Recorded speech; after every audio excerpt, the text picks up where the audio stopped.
Eu vou pedir desculpas ao auditório, mas acertei com a organização do evento. Nós mudamos um pouquinho o nosso tema. Nosso tema de agora seria a proteção a dirigentes sindicais, que é um tema muito relevante, muito importante. Mas em razão dos acontecidos nesta semana, em razão da reforma trabalhista que está posta à sanção presidencial, achamos que esse tema da negociação coletiva, como se encontra no texto aprovado pelo Senado, eu acho que ele cai melhor para esse momento. O presidente da central concordou, a organização concordou, então mudamos o tema para adaptar para este momento. Negociação coletiva, amplitude e limites. Será essa a nossa exposição. Só relembrando o que significa o negociado sobre o legislado, que é um dos pontos fundamentais da reforma trabalhista. Significa a prevalência das negociações coletivas, tanto dos acordos quanto das convenções coletivas de trabalho, sobre a lei. Observe que inverte a pirâmide jurídica, inverte o ordenamento. Em todo o campo do direito, a lei está acima e as negociações, os contratos vêm depois, porque os contratos não podem ferir a lei. É isso que ocorre em todo o ordenamento jurídico. No campo trabalhista, em razão da reforma trabalhista, já vem a previdenciária também, né? Em razão da reforma trabalhista, a pirâmide se inverte. Primeiramente, as negociações coletivas e, segundo, a lei. A intenção do legislador, que ressalva condições de saúde, ressalva as normas de segurança nem todas, mas a intenção do legislador foi blindar as negociações coletivas, sob o argumento de que os acordos e convenções que são celebrados entre as empresas e os sindicatos, entre sindicatos, a Justiça do Trabalho acaba anulando essas negociações, esses instrumentos coletivos. A Justiça do Trabalho, o Ministério Público, então a tentativa foi de blindar. E nós temos aqui, em volta do contrato de trabalho, como podem observar, essa blindagem do negociado, em que a negociação fica acima da lei, ela não estabelece nada sobre as negociações leoninas, por exemplo. E existem negociações que são leoninas. E, na realidade, afastam os sindicatos e o poder público de uma negociação equilibrada.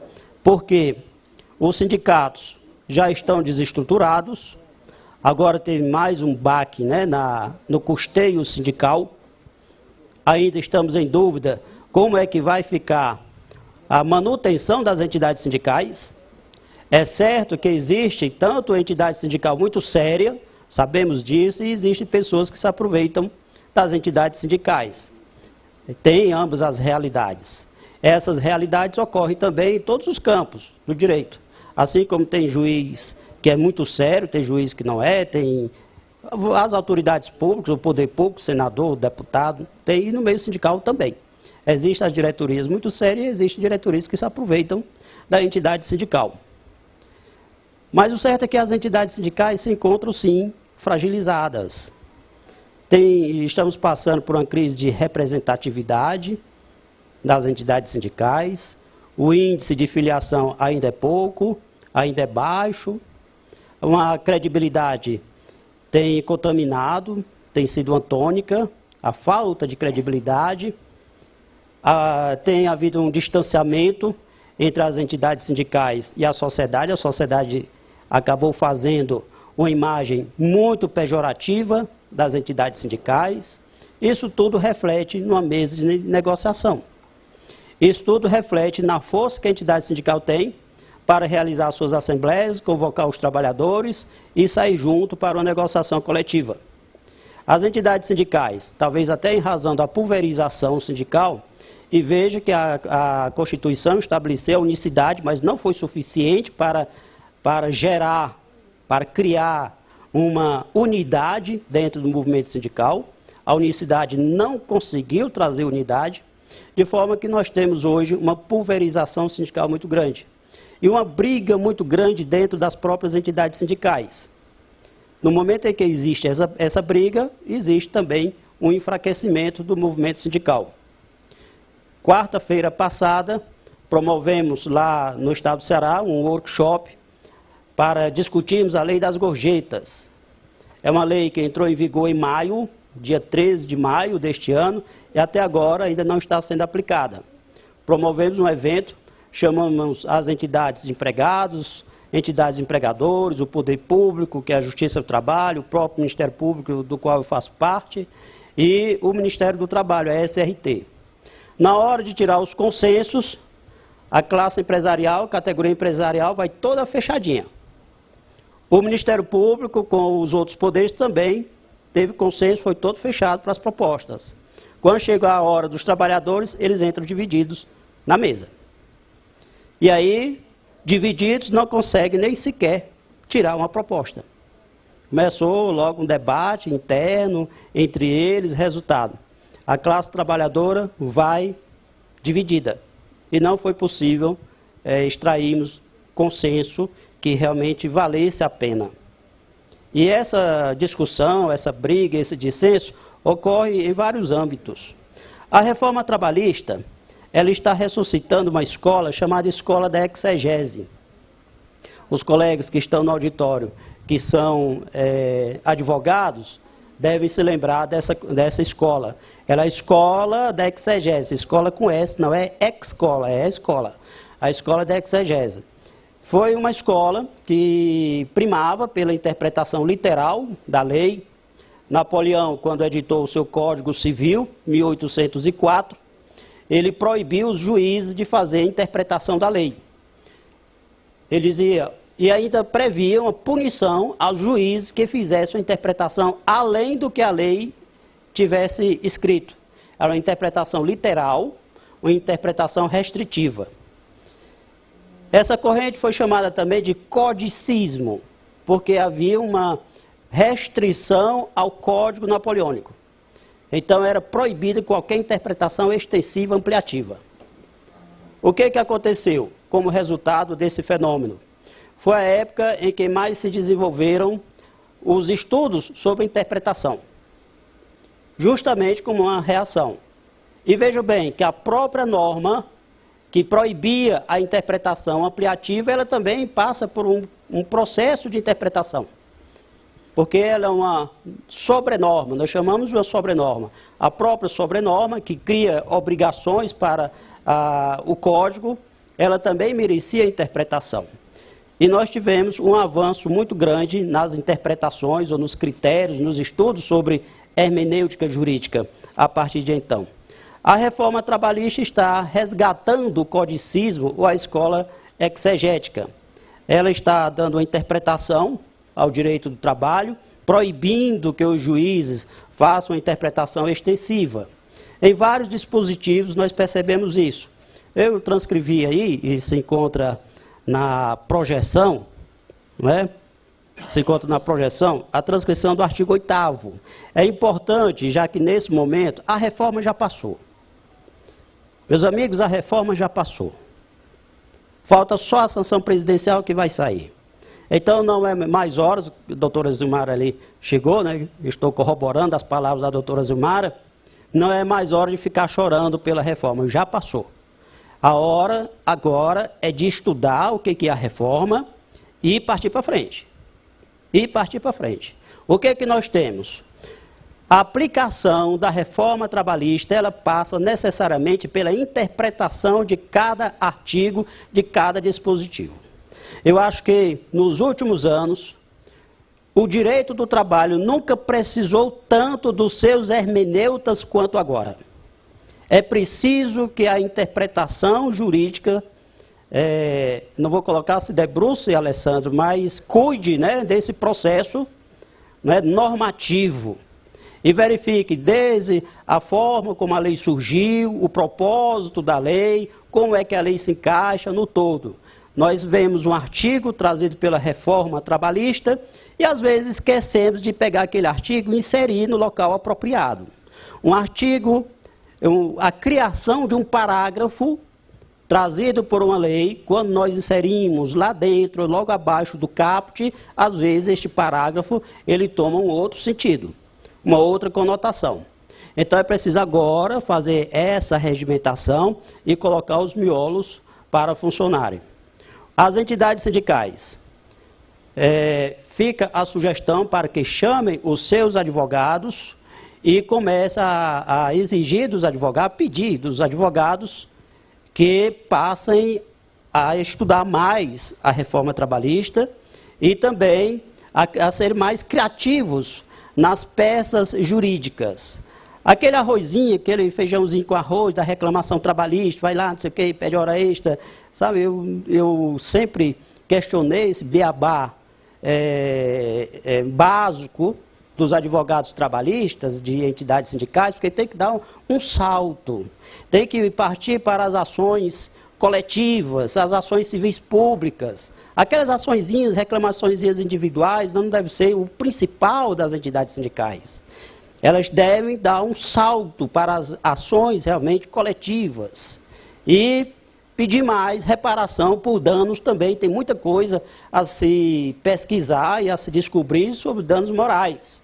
Por exemplo, quando uma entidade sindical, uma empresa, despede um líder sindical, traz um dano não só para o líder sindical, mas traz um dano também para a entidade sindical e também para a categoria. Então, a despedida de um líder sindical envolve indenizações individuais em favor dele e indenizações também coletivas.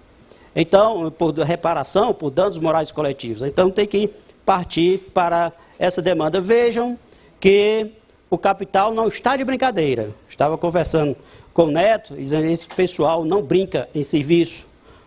A reforma trabalhista ela foi trabalhada desde o início, para se ter uma ideia, para se ter o olhar real da situação. Tiraram a presidenta da República, colocaram um presidente de plantão, só para fazer as reformas trabalhistas, principalmente, a previdenciária. A política não acredito que saia tão cedo, não acredito. Então mexeram com a presidência da República. Depois, mexeram com toda a formação da Câmara, formação do Senado Federal, deram um balão no movimento sindical, que acordou tarde para a reforma. Acordou tarde para a reforma, também ninguém poderia contar que ela viria de forma tão violenta, mas deram um balão no movimento sindical. Então, o pessoal não está de brincadeira. Portanto, não é mais hora de ficar com aquele beabazinho de uma reclamaçãozinha trabalhista aqui e tal, pedindo coisa simples, não. A hora é de reação. As assessorias jurídicas têm que se prepararem para a reação. Tem que se preparar para a reação. E pedir aos juízes do trabalho, nós precisamos contar com eles, porque são eles que vão dar a interpretação efetiva em último caso, que os juízes do trabalho se aliem às formas de interpretação mais sociais. É preciso que chegue mais perto dos juízes.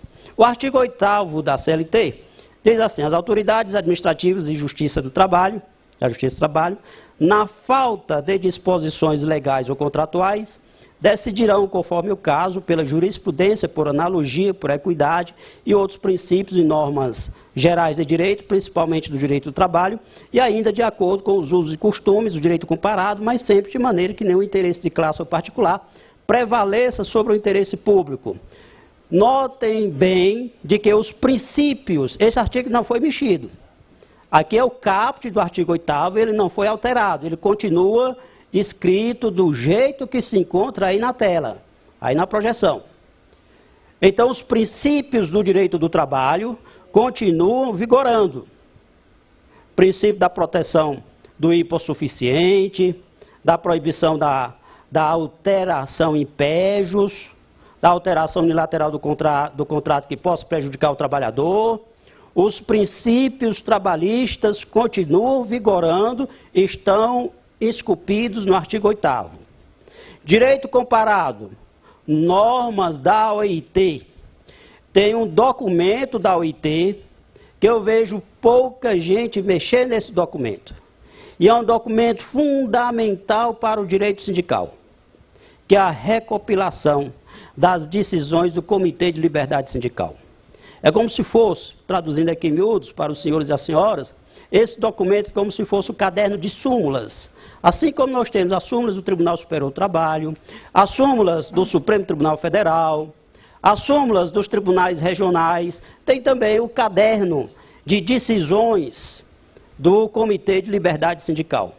E eu não vejo nas petições dos sindicatos, réxios das suas assessorias jurídicas, mencionar essa série de decisões do Comitê de Liberdade Sindical.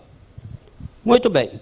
Essas são só algumas considerações sobre o caput do artigo 8º da CLT. O parágrafo único dizia assim: o direito comum será fonte subsidiária do direito do trabalho naquilo em que não for incompatível com os princípios deste. Este parágrafo único some e é criado um parágrafo primeiro, que diz assim: o direito comum será fonte subsidiária do direito do trabalho. A palavra subsidiária significa dizer que é secundário. Primeiramente é o direito do trabalho e na sua lacuna é que se aplica o direito comum. Não basta a lacuna. Em razão da aplicação dos princípios do direito do trabalho, não é suficiente a lacuna, mas também a compatibilidade. A troca daquela redação do parágrafo único pela redação do parágrafo primeiro agora não vai influenciar nada, não. Em termos de interpretação jurídica, é a mesma coisa, porque o direito comum só pode ser aplicado nas lacunas do direito do trabalho e ainda assim se houver compatibilidade. O parágrafo 2º, olha, deixe-me fazer uma consideração. A reforma trabalhista, o texto da reforma trabalhista, nós que lidamos com o direito do trabalho, temos uma vantagem. Qual é a vantagem? Quem escreveu a reforma não entende bolufas de direito. Não entende de direito. Este é um ponto positivo que nós temos de onde partir. Então tem muitas incoerências, tem umas palavras mal utilizadas no texto legal, tem umas reformas que a gente lê de primeira vez, acha que foi uma alteração profunda, quando você lê umas 3, 4, 5 vezes, opa, não foi tanto não. Nesse ponto dá para se sair em benefício do trabalhador. Então a onda de desespero que nós ficamos de ontem para hoje, foi aprovada a reforma, tenha calma. O problema está posto, mas é um problema que dá para a gente enfrentar. Agora é a gente sentar e partir para o amadurecimento, a reflexão e para a luta. A gente também, claro, não pode ser filósofo, nada contra os filósofos, mas diga assim, ficar só no pensamento. Nós temos que, além da reflexão, nós temos que partir para a luta, para o fazer. Foi criado um parágrafo 2º. O parágrafo 2º diz assim: as súmulas e outros enunciados de jurisprudência editados pelo TST e pelos TRTs não poderão restringir direitos legalmente previstos nem criar obrigações que não estejam previstas em lei. O que é lei?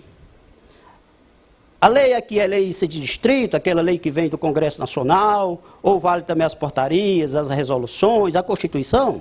Vocês acham mesmo que uma lei ordinária, e é ordinária mesmo, é uma lei ordinária, como a reforma trabalhista, tem força de modificar a Constituição? Não tem. Não vai mudar a Constituição. O capítulo dos direitos fundamentais, e aí incluídos os direitos sociais, eles estão lá previstos no artigo 7º, artigo 8º, 9º. Esses capítulos que integram o título dos direitos fundamentais continuam válidos e hierarquicamente superiores. Não será possível, nem seria admissível, que a reforma trabalhista mexesse em direitos fundamentais.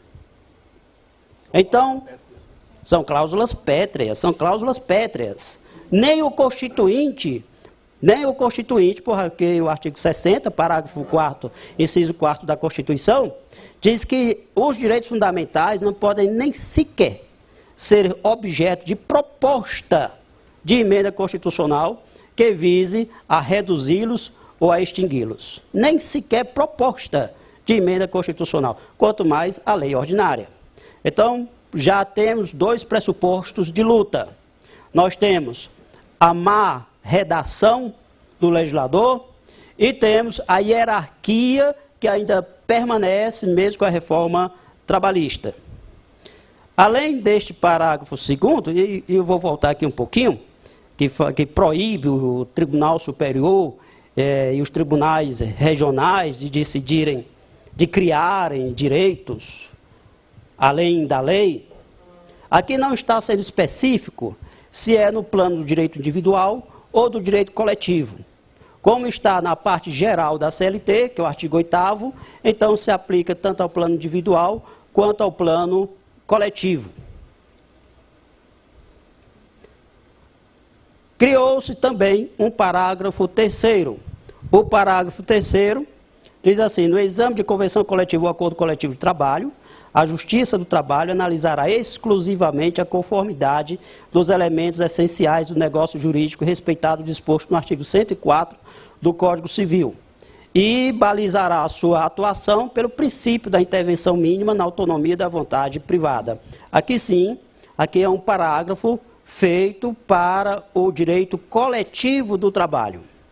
O tribunal vai se escudar, vai se inspirar no princípio da autonomia da vontade das partes, porque são partes coletivas, sindicatos dos trabalhadores, sindicato das empresas ou empresa específica. O artigo 104 do Código Civil, que eu vou apresentar aos senhores e às senhoras mais adiante, mas ele trata dos requisitos de validade de um contrato. Qualquer contrato, ele tem seus requisitos também. O artigo 4.4 da CLT permaneceu. Diz assim: as relações contratuais de trabalho podem ser objeto de livre estipulação das partes interessadas em tudo quanto não contravenha às disposições de proteção ao trabalho, aos contratos coletivos que eles sejam aplicáveis e às decisões das autoridades competentes. Criou-se um parágrafo único para estabelecer que a livre estipulação que se refere o caput deste artigo aplica-se às hipóteses do artigo 611-A. O artigo 611-A trata de negociação coletiva, acordo e convenção coletiva, com a mesma eficácia legal, no caso de empregado portador de diploma de nível superior e que percebe o salário mensal igual ou superior a 2 vezes o limite máximo dos benefícios do regime geral de previdência social. Então, prevê também, agora, esta é uma norma completamente ruim, porque possibilita a negociação diretamente entre empregado e empregador, satisfeito este patamar remuneratório. Veja o que diz o artigo 104 do Código Civil. O artigo 104 diz assim: a validade do negócio jurídico requer agente capaz, objeto lícito possível, determinado ou determinável, e uma forma estabelecida em lei, ou então não proibida pela lei. Quando nós estudávamos direito do trabalho, eu entrei na faculdade e vejo o doutor Clóvis está ali, nós estudávamos no mestrado. Nós queríamos que o direito civil fosse afastado do direito do trabalho. Porque o direito civil, com a sua formalidade, era prejudicial ao direito do trabalho. Algumas conquistas, formas de interpretação que o trabalhador poderia ter no campo trabalhista, aplicando as normas trabalhistas, ele sentiria dificuldade se nós aplicássemos o Código Civil. Hoje, estamos nos pendurando no Código Civil. É ele quem vai salvar a reforma trabalhista. Vai ser o Código Civil. O Código Civil hoje é a lei fundamental, é uma lei essencial, importantíssima para a defesa dos direitos sociais, para a discussão judicial dos direitos sociais. É o Código Civil. Vamos ver com mais detalhes mais à frente, mas não poderia deixar passar em branco o artigo 114 para que vocês constatassem com os próprios olhos o seu teor. O Código Civil diz também, veja que pérola, no artigo 119, já que a reforma trabalhista manda que se aplique o Código Civil, então vamos estudar o Código Civil. O artigo 109 e 119, por exemplo, diz assim: é anulável o negócio concluído pelo representante em conflito de interesse com o representado, se tal fato era ou devia ser do conhecimento de quem com aquele tratou. Imagine uma convenção coletiva ou um acordo coletivo de trabalho em que a assembleia realizada tenha sido viciada, ou porque não foi amplamente divulgada através do edital de convocação, ou porque na sua realização padeceu de algum vício. A negociação coletiva não tem validade. Se a diretoria sindical negocia em contrário ao que a categoria quer, ou sem escutar a categoria, é nula a convenção ou acordo coletivo. Veja que o artigo diz, é anulável o negócio concluído pelo representante em conflito de interesses. Em conflito de interesses com o representado. Então, o conflito de interesses entre o sindicato, entenda-se, a direção do sindicato e a sua categoria, gera nulidade no negócio jurídico. E o artigo 611 começa a tratar de uma série de casos em que é possível negociar. Diz assim, a convenção coletiva, acordo coletivo de trabalho tem prevalência sobre a lei, quando, entre outros, tem um tal de entre outros, que é uma cláusula em branco.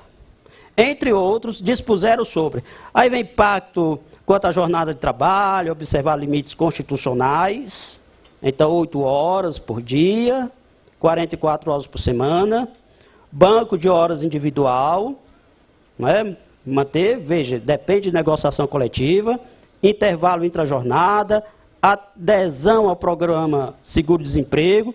Eu não entendi muito bem este inciso 4º, confesso para vocês. Então, se alguém estiver pensando em fazer essa pergunta, por favor, não me faça, que eu não entendi. Né? O que pode ser negociado? E continua. Plano de cargos, salários, funções compatíveis com a condição pessoal do empregado, identificação dos cargos que se enquadram como funções de confiança, regulamento empresarial, representante dos trabalhadores no local de trabalho, teletrabalho, regime de sobreaviso, trabalho intermitente. É grande o artigo. Remuneração por produtividade, incluídas as gorjetas. Foi aprovada a lei da gorjeta, que era para ter entrado em vigor, como eu falei, em maio, não entrou em vigor. Este dispositivo que possibilita negociar a gorjeta deve ser interpretado como se pega esse artigo e insere no local apropriado, não revogou expressamente e não revogou por incompatibilidade o artigo 457, que é que trata da gorjeta. Lá fala em negociação coletiva também. Então é preciso casar os dois dispositivos. O 457 da CLT, ele casa com este aqui no sentido de que é possível negociar a gorjeta. Em que sentido? Como ela vai ser paga, como ela vai ser rateada, a comissão de trabalhadores que ficará encarregada de acompanhar a aplicação da gorjeta. Então tem uma série de negociação coletiva envolvendo a gorjeta. Esta lei ela não vai revogar o 457, que permaneceu lá. Modalidade de registro de trabalho, troca do dia de feriado, identificação dos cargos que demandam fixação de cota de aprendiz. O 10 é o ponto eletrônico. Aqui é uma porta que pode se abrir para fraude ao controle de jornada. Para fraude ao controle de jornada, é o inciso 10. Enquadramento do grau de insalubridade. Veja só, é possível negociar se o grau de insalubridade é o mínimo, de insalubridade é o mínimo, é o médio, é o máximo, é o alto. Isso pode ser negociado coletivamente. Prorrogação de jornada em ambientes insalubres, sem licença das autoridades competentes do Ministério do Trabalho. Então, pode haver sobrejornada sem pedir autorização do Ministério do Trabalho, desde que haja negociação coletiva. Prêmios de incentivo de bens, serviços, participação nos lucros ou resultado da empresa. Vejam, aí temos 16 dispositivos de negociação. Eu vou ler aqui, eu tenho uma consideração a fazer em razão de uma negociação que eu comecei anteontem.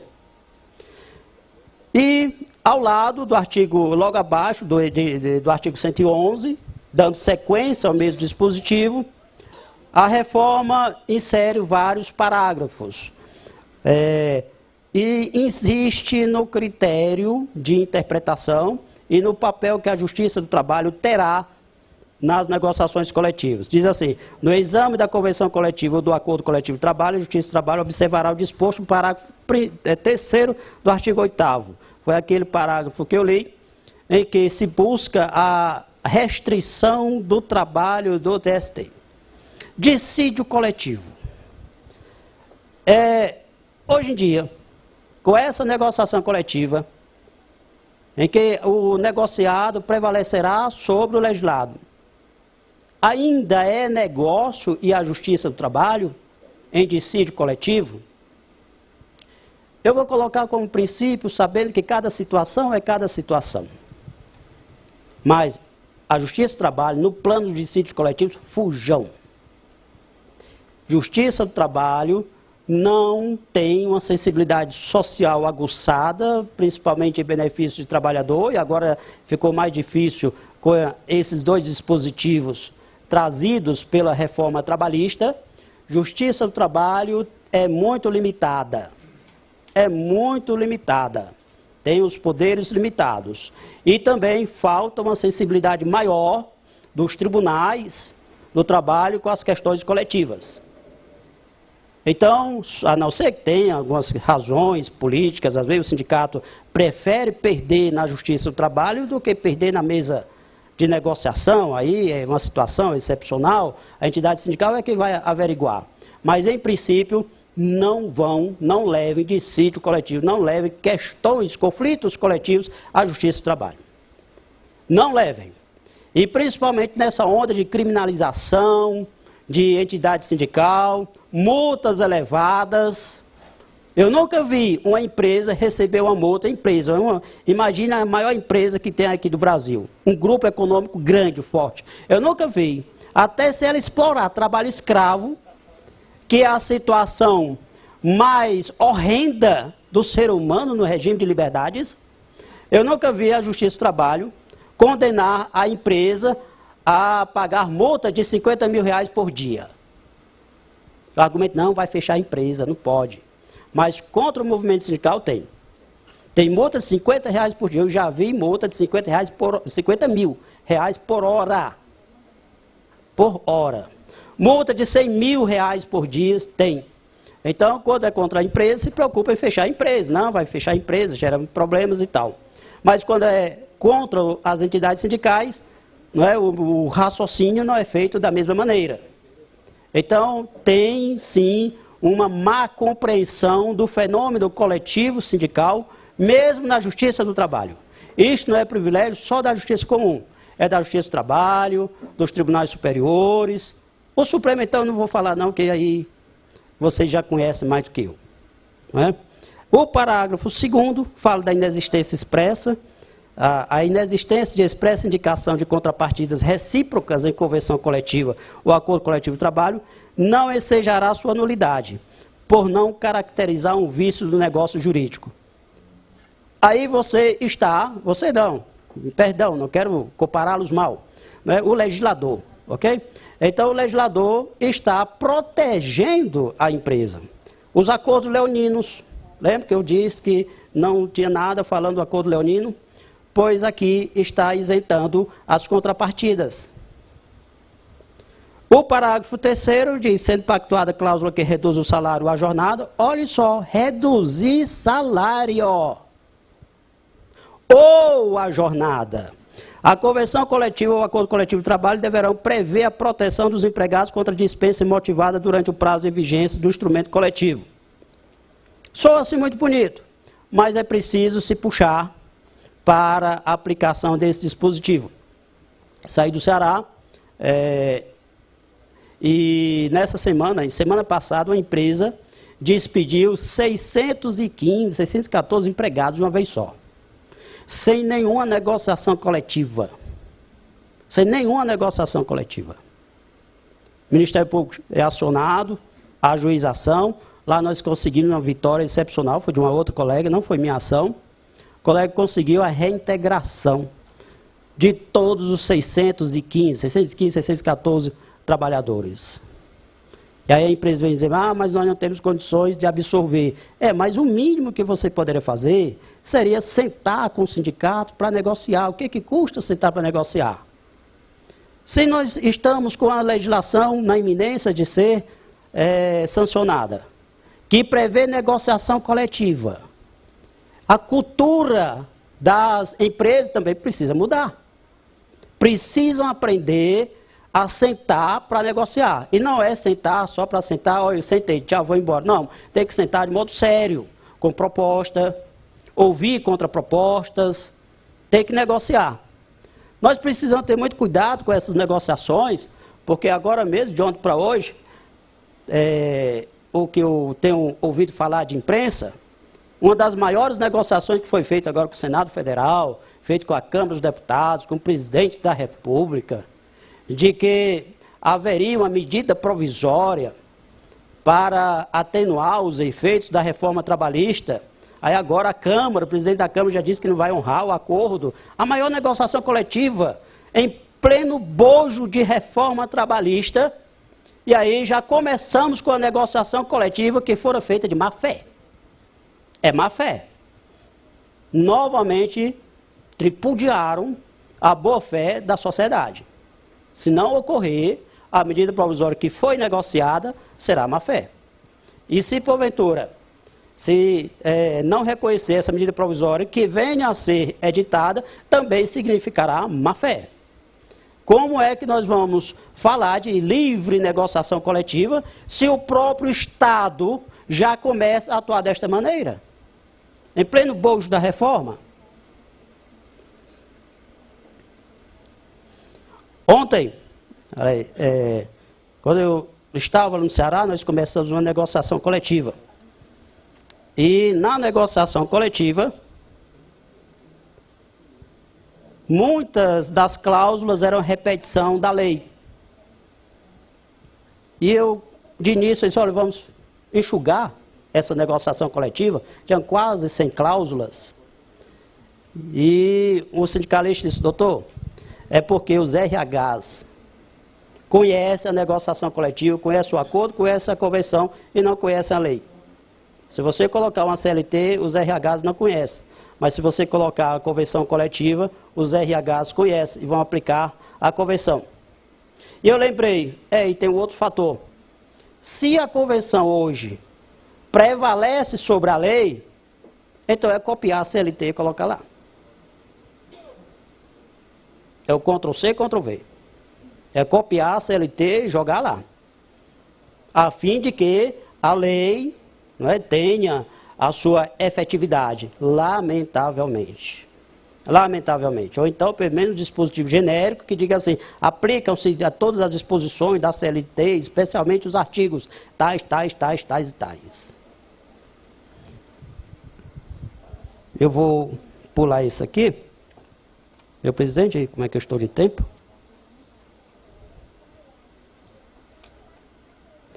E o que não pode ser negociado? É interessante, as simulações. Diz assim, olha, nós redigimos tudo que pode ser negociado e redigimos também, por uma questão de paridade, tudo que não pode ser negociado. E o que não pode ser negociado é o óbvio, o legislador nem poderia dizer que não pode. Veja aí, carteira de trabalho, anotação. Não pode, não poderia ser negociado, e este inciso nem precisava constar do artigo 611b. Seguro-desemprego, aí eu lembrei daquela outra cláusula lá que podia, eu não entendi. Essa aqui também não me pergunta. O valor dos depósitos de FGTS, também, peraí, se pudesse até negociar até os 8%. O salário mínimo está na Constituição. Peraí, estão querendo nos fazer de quê? Colocar que o salário mínimo não pode ser negociado. Já está na Constituição. Não pode ser negociado mesmo, não. Valor nominal do 13º. Remuneração do trabalho noturno superior ao do diurno. Está na Constituição. Proteção do salário na forma da lei. Está na Constituição. Salário família. Repouso semanal remunerado. Está na Constituição. Serviço extraordinário de 50%. Está na Constituição. Eu vi o doutor Clóvis ali dizendo que viu uma reportagem, não sei de qual, não recordo qual foi o veículo de informação, né, mas dizendo, olha, a reforma traz coisas boas. Agora, a hora extra é de 50%. Né? Uma grande conquista. A hora extra trazida pela reforma é de 50%. Meu Deus, não sei se é o veículo que está desinformado, né, o jornalista, ou se é má fé mesmo, para enganar o povo, enganar a população. Número de dias de férias devidas ao empregado, gozo de férias anuais, licença maternidade, só o que está na Constituição não podia mexer. Esse artigo nem precisava constar. Licença paternidade, proteção do mercado de trabalho da mulher, aviso prévio proporcional ao tempo de serviço, normas de saúde, higiene e segurança, adicional de remuneração para as atividades penosas, insalubres, perigosas, adicional de remuneração para as atividades, foi repetido, aposentadoria, por enquanto, né?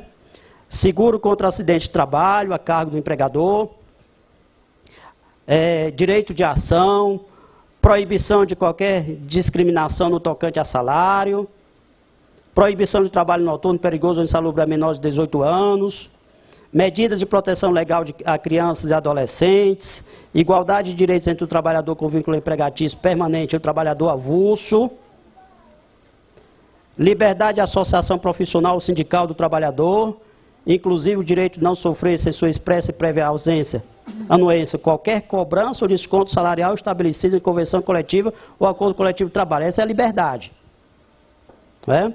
É a liberdade de associação e já proibindo a cobrança de quem não seja associado.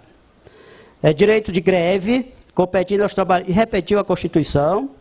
Direito de greve, todo mundo diz, está na Constituição, o direito tem que ser respeitado. Mas faça greve no quintal dele, para ver se ele concorda. O próprio trabalhador que faz greve, se uma outra categoria fizer greve que afete ele, já é contra. Já é contra. É o direito mais incompreendido e mais inaceitado. É o mais antipático do direito, é isso aí. Definição sobre o serviço ou atividades essenciais. Aí tem assim, sobre o serviço ou atividades essenciais e disposições legais sobre o atendimento das necessidades inadiáveis da comunidade em caso de greve. Bom, isso aí está na Constituição também. Tributos e outros créditos e terceiro. Também se a negociação coletiva fosse negociar tributo, né, as coisas do fisco. O que pode ser negociado? Neste slide eu coloquei aqui, olha, regras sobre a duração do trabalho, intervalos. Eu vi que na palestra da doutora Zilmara, alguém indagou da jornada 12 por 36, não é? 12 horas por 36. Tem uma súmula que é contrária a este regime, mas algumas categorias precisam desse regime. Algumas categorias precisam funcionar, precisam desse regime.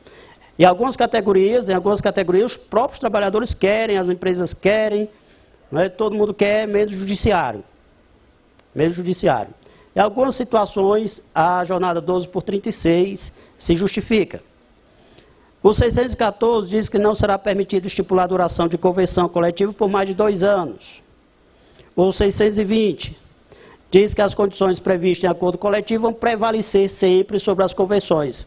Meus amigos, sempre não existe direito. Sempre não existe direito. Então, fazendo aqui um palavreado aqui, sempre que a lei disser sempre, é sempre, não sempre. Não existe essa palavra sempre no direito. Existe normalmente, predominantemente, geralmente, sempre, não existe. Onde é que o acordo sempre vai prevalecer sobre a convenção? Tem situações que não dá para prevalecer sobre a convenção. Se a convenção estabelecer algumas normas sobre sobre direitos fundamentais, ampliando os direitos fundamentais, ter consenso das duas categorias, e aí vem um acordo restringindo direitos fundamentais, não só os deixando no patamar constitucional ou ordinário, mas restringindo, mas aí não tem como prevalecer. Então, existem situações em que o acordo coletivo não vai prevalecer sobre a convenção coletiva. Eu estou trazendo aqui também, para ilustrar, algumas jurisprudências em que os tribunais reconheceram a nulidade de acordos e convenções. E aqui é preciso que nós façamos o dever de casa. Algumas diretorias, algumas entidades sindicais celebram acordos e convenções coletivas estapafúrdios. E aí é preciso, de fato, ter uma responsabilidade maior nessas situações. Vejam esta situação que eu vou ler. Renúncia à estabilidade gestante. Tinha uma negociação coletiva em que o sindicato profissional concordou com o sindicato patronal, renunciando à estabilidade das empregadas e gestantes. Como é que se pode renunciar a uma garantia constitucional, um direito constitucional? Negar a estabilidade gestante? Veja outra. Permitindo trabalho noturno, perigoso ou insalubre a menores de 18 anos. A Constituição proíbe. Cláusula coletiva que acaba com aviso prévio. E e reduz a multa do FGTS, que é de 40%, negociaram, parece que foi 15%. Como é que uma entidade sindical, que se diz defensora dos direitos dos trabalhadores, negocia uma cláusula dessa? Dispensando todas as empresas do setor da obrigação de conceder aviso prévio? Não é admissível. Cláusula que permitia 34 horas consecutivas de trabalho. 34 horas consecutivas de trabalho. E não é com compensação, não. Então é inadmissível também esse tipo de acordo. Em razão dessas excrescências, vejo que estas não são regras, estas são excepcionalidades, mas que existem também no mundo das negociações coletivas. É preciso que se tenha maior cuidado com esse tipo de negociação. Mas vão ser estes sindicatos que vão negociar e cujos instrumentos de trabalho vão prevalecer sobre a lei. É por isso que não dá para nós concordarmos com a prevalência do negociado sobre o legislado, porque ainda não temos o amadurecimento necessário para fazermos sempre boas negociações coletivas. Porque existem algumas entidades sindicais, ora porque estão fragilizadas, ora por outras razões até escusas, que negociam e renunciam direitos dos trabalhadores que são irrenunciáveis. Veja mais uma jurisprudência. Norma coletiva firmada sob ameaça. Esta é interessante, de despedida dos trabalhadores pela empresa. Quem negocia vê que até que é frequente esse tipo de ameaça. Às vezes é ameaça, às vezes é um jogo colocado na mesa. A empresa diz, olha, dona Viviane mandando um recado ali, né? 5 minutos. Às vezes a empresa coloca na mesa, olha, se não negociar, eu vou ter que despedir todo mundo. Às vezes é um jogo de palavras, mas às vezes é uma ameaça mesmo. Sendo ameaça, é nula. Existe um vício de vontade. Na manifestação da vontade, não há liberdade suficiente para se negociar. Não havendo a liberdade suficiente para se negociar, o resultado desta negociação fajuta é um instrumento nulo. Veja outra situação. Diretores sindicais que são sócios da empresa pactuante. Ele chuta e faz gol. Horas extras, base de cálculo menor. Hora extra menor do que 50%. Norma coletiva que dispensava marcação de ponto, agora vai ser permitido? Né? Lá está permitindo. E eu coloquei, estou prestes a chegar ao final, algumas situações que levam à nulidade das cláusulas da negociação coletiva, até por razão de lógica. Veja aí, se o instrumento coletivo de trabalho contiver assinatura falsa, feita por quem não era dirigente, ou então estava com o mandato vencido, tem validade o acordo? Não tem. Então, onde é que a negociação vai prevalecer sobre o legislado? Tem muitas situações de nulidade que a lei da reforma trabalhista não conseguiu calar. Outra situação, e se a entidade sindical não realizar a assembleia para autorizar os termos da negociação, é nula. E se a negociação puser fim a direitos fundamentais, é nula.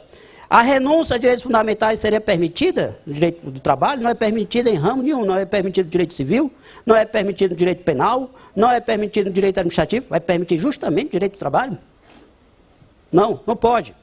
É possível, no âmbito trabalhista, por negociação coletiva, permitir a discriminação, até em razão da admissão, para a rescisão contratual, para estabelecer critérios de reajuste de salário, vamos diferenciar o homem da mulher, o branco do negro, o baixinho, aí é covardia, né? O baixinho dos altos, né?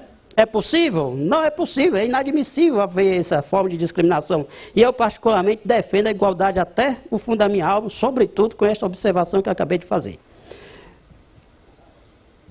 Algumas perguntas retóricas ainda, não é? Aqui a Constituição, a supremacia da Constituição, ela trata de direitos fundamentais, ela tem direitos fundamentais, esses direitos são intransigíveis, irrenunciáveis, a lei não pode mudar a Constituição, os direitos fundamentais são cláusulas pétreas, igualdade, dignidade, liberdade, saúde, são cláusulas pétreas também. As normas constitucionais têm eficácia em qualquer ramo do direito, inclusive direito do trabalho. E eu estou deixando para os senhores e para as senhoras estes slides, né, de situações que o Código Civil estabelece de nulidade, como erro, ignorância, né, vício de simulação, aquelas convenções ou acordos coletivos que resultem de uma simulação entre empregados e empregadores. Existia há algum tempo, hoje em dia não sei se ainda existe essa prática, no setor de transporte. Existiam denúncias de que empregados e empregadores fingiam uma greve, uma paralisação e algumas negociações coletivas com a finalidade de aumentar o valor da passagem. A simulação. Um acordo desse é nulo. E ao fim do senhor presidente Neto, com essa, agradecendo, mas deixando uma palavra de fé. Eu não tenho medo da lei. Eu me preocupo com a interpretação da lei. Essa é a preocupação. Mas nós, que fazemos a luta em defesa dos direitos sociais, Justiça do Trabalho, Ministério Público do Trabalho, entidades sindicais em todas as suas hierarquias, em todos os lugares do país. Pode vir a reforma, a gente vai interpretar ela. Obrigado.